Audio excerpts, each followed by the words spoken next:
Hey guys, it's Ken again. Great to be here with my good friend Robert Helms, one of the real estate guys. And as you guys know, I've been on their summits, I've spoken at their syndication events, their goal seminars. And so one of the things, I know we can talk about a lot of things, but one of the things that I wanted to talk a little bit about with you are goals. Yeah. And because I think that, obviously we talk about them at the beginning of every year. And your goal seminar that you do at the beginning of every year is a great event. But really, you don't have to wait to the beginning of the year to do it. And, what are some things that people can do to, just put something in front of you and then accomplish it? And what are some of the things that you teach at your events? Yeah, great question. I think most people have had the experience that they set their mind to something and it happens, right? What we focus our attention on generally happens. My first goal setting was, unbeknownst to me, there was a particular guitar I wanted and I cut out pictures of it and it was on my headboard at my bed and I looked at it all the time and lo and behold, I got one. And I didn't realize it was goal setting at the time. But goal setting begins with clarity. And when we do the event, we have a lot of time. We have a whole weekend. And the first night is all about discovering who you are. And my premise is before you can set goals, you got to know what you have to work with. What are your resources? What are you really after? Who are you? What makes you up as a person? And these are big, deep questions. I think people live their lives on mostly a superficial level. How are you? How's the weather? How's it going? Yeah. And they don't take time to go deep. And what you've got to do is you've got to find some time to go deep and really self-reflect, right? You've got to, as Jim Collins would say, confront the brutal truth. And so the first part of it is just soul searching. What do I want to be when I grow up? I mean, I think the reason that adults ask little kids what they want to be when they grow up is they're looking for ideas. Yeah. It's interesting to me that it's so simple. It really is. And you're right. It's funny. I used to say they're not really very conscious. Right. Like sometimes we'll be in a conversation with somebody or in a group and they're elsewhere, and they're like, wow, I just have a lot of ideas and I'm like, yeah, well, really what you're not is present. You know what I mean? Right. And it's hard. I got to tell hard. you, I used to do this. I read the book Presence. I read the book Awareness. I read the book Untethered Soul, and I meditate and I try to do all these things to try to bring me in the here and now. And it's hard. It's hard. There's so many things competing for our attention, especially today. The minute you go online, here comes all this stuff and conversation. Everything's in sound bites.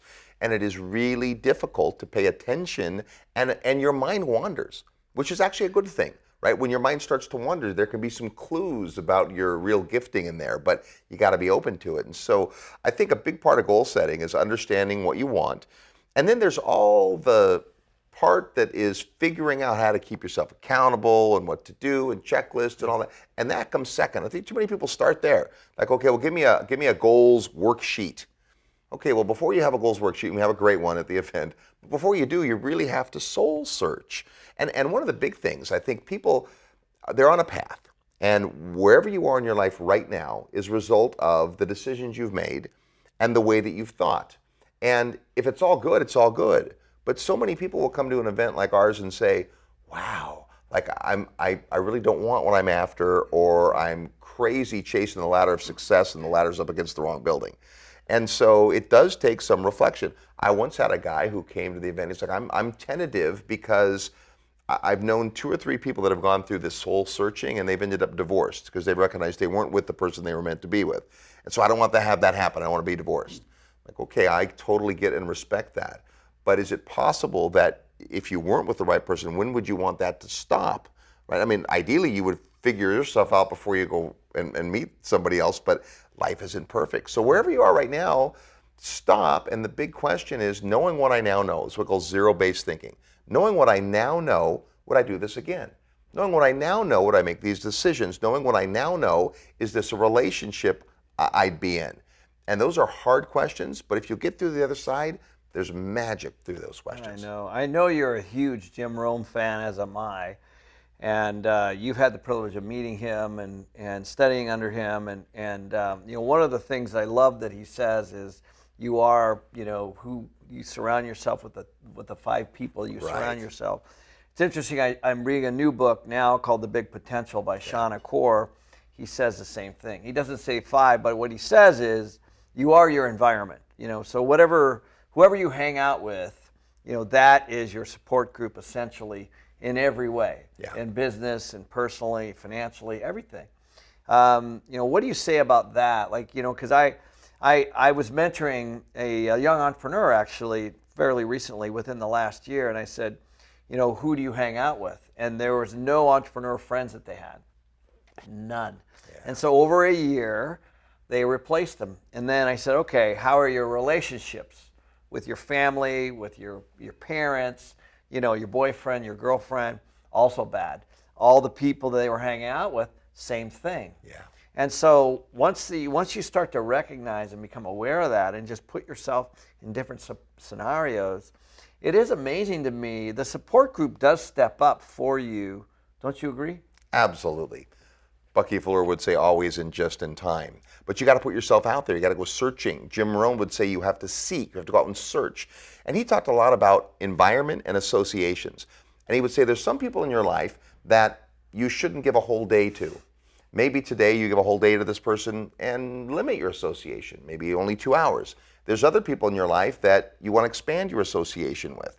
I get to lay my head on the pillow at night and say every day I spend even a minute with Ken McElroy is a great day. Because you always have me excited and we're thinking about a lot of the same things and we're kindred spirit. In fact, when we took the Colby test, we were just one notch apart on one of the things. So the point is that you have to look at who you are spending time with and just ask yourself, what do they have me thinking?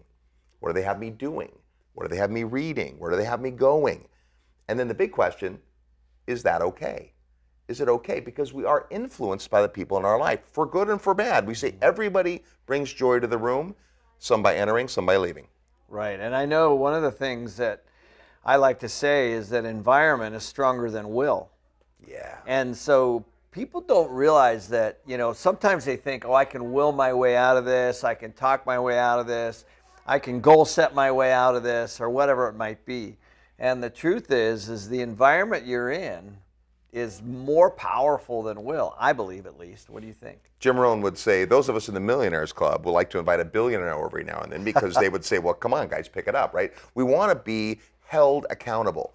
But before you can be held accountable, you got to decide what I want to be held accountable for. And raising your peer group, raising your standards, spending time with people that are also interested in achieving more, having more. It doesn't mean more money and craziness. It means whatever it is that your heart sings for, find somebody else who has found that, who is searching for that, who you can hang around with, that gives you energy and takes you to new places. We do a lot of book studies together, which is powerful to go through a book, read the book, and then really study it and get those distinctions, and somebody else shares something that you wouldn't have thought of or don't see from that perspective. That way you build on the experience, and you got to seek out mentors. You got to seek out those kind of folks. They aren't going to knock on your door in the middle of the night and say, hey, here I am. You got to go out and search. You do.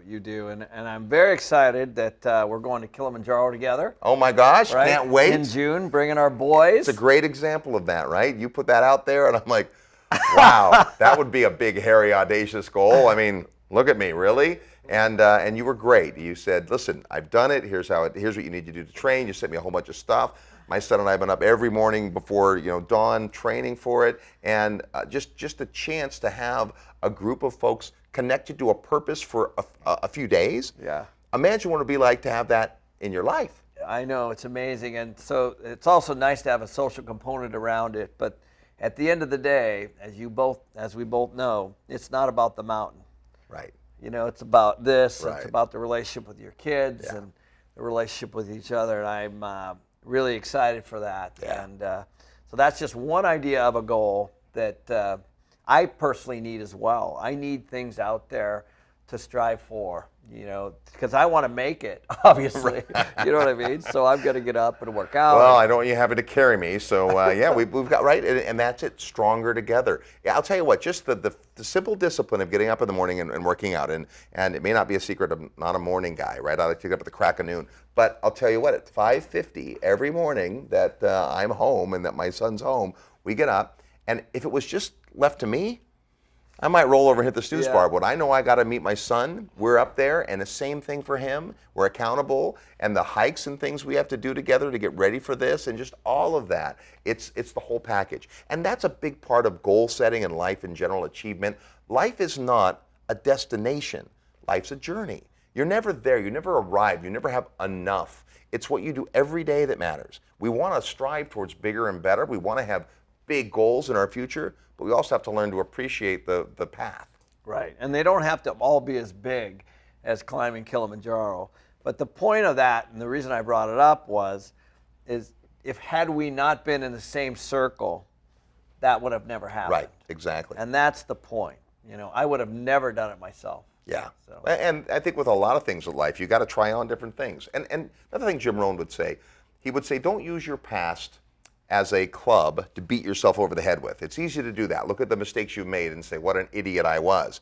Instead, he says, honor that, but use your past as a university to learn from. When you've done something wrong, and we all have, don't just hit yourself and go, man, I'm such an idiot. Go, what did I learn from that? What could I have done differently in that calm moment where you are confronting those brutal facts? Go, now, next time I'm going to do this, right? And then if you'll just get a little bit better, you don't have to get hugely better, a little bit better every day, every week, every time, then lo and behold, you become a better person. I agree. And just to end this, you don't have to wait until the end of every year or the beginning of a new year to set goals, right? No. And that's the interesting thing. I think a lot of people get hung up on that, and then they feel guilty a lot of times. Yeah. On the fulfillment side. You know, and just make small little ones throughout the year, right? Such a good point. You know, everyone joins a gym in January, but I'll tell you what, it's probably better to join in August when it's hot and not people aren't going. And right now would be a good time, right? It'd be a good time to just figure out one thing. And one thing, I remember I went to an event when I was a budding real estate agent. I heard this guy who was the #1 income earning real estate agent in America for a few years. I went and heard him. He was so amazing. I went, wow, if I could just do all this stuff. And he gave us a list. At the end of the day, he said, whatever's on your list, I want you to pick just one or maybe two things to implement. If you try to implement it all, none of it's going to happen. Correct. So don't be hard on yourself. One simple discipline. If you just say, you know, rather than take the elevator, I'm going to take the stairs. Yeah. Something simple like that. I'm going to pass on the chips and salsa when I go out to the Mexican restaurant. Just whatever it is for you, one little step, that's how greatness happens. Thank you very much. Well said. Thank you, Awesome. sir. Thanks for having me. Appreciate your time. Thanks, guys.